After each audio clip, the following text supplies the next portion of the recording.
दो आवाजों की बुद्धिमानी। जयपुर के एक व्यस्त शहर में संकरी गलियों और रंगीन बाजारों के बीच शांता देवी नाम की एक बुजुर्ग महिला रहती थी। वह शर्मा परिवार की मुखिया थी, जिसमें उनके बेटे राजेश, उनकी पत्नी मीना और उनके दो बच्चे आरव और रिया शामिल थे।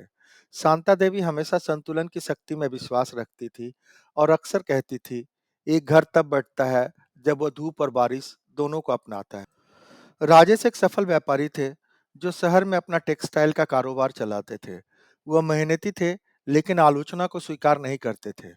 उनका मानना था, अगर मैं अच्छा कर रहा हूं, तो मुझे नकारात्मकता पर ध्यान देने की क्या जरूरत। जब भी उनके कर्मचारी या मीना उनके कार्यों में गलतियां निकालते, वह उन्हें नजरअंदाज कर देते। दूसरी ओर मीना का दृष्टिकोण अलग था।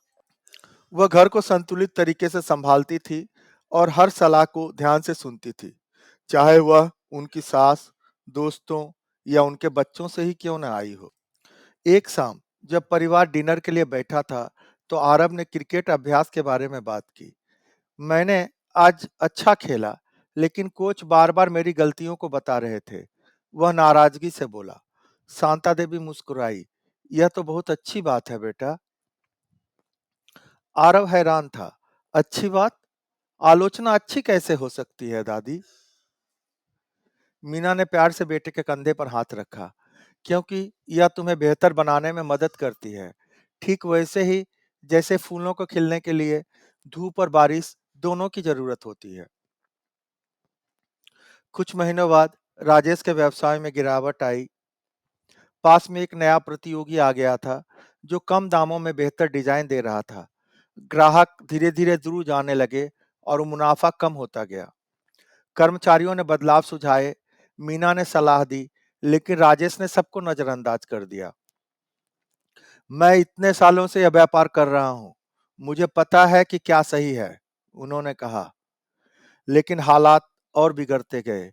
एक शाम जब राजेश निराश बैठे थे, शांता देवी उनके पास आई और बोली, बेटा, जब पेड़ हवा के साथ नहीं झुकता, तो वह टूट जाता है।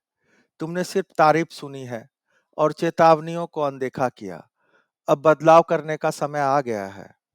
उनकी बात राजेश के मन में गूंज उठी। अगले दिन उन्होंने अपने कर्मचारियों को बुलाया और उनकी बातों को ध्यान से सुना। उन्होंने आधुनिक डिजाइनों, ऑनलाइन बिक्री और प्रचार योजनाओं पर सुझाव दिए। मीना के एम्ब्रॉयडरी जोड़ने के सुझाव को भी अपनाया गया। धीरे धीरे व्यापार वापस पटरी पर आ गया और ग्राहक लौट आए। कुछ महीनों बाद जब परिवार दिवाली मना रहा था, राजेश ने अपने बेटे से कहा, आरव, याद है दादी ने हमें क्या सिखाया था?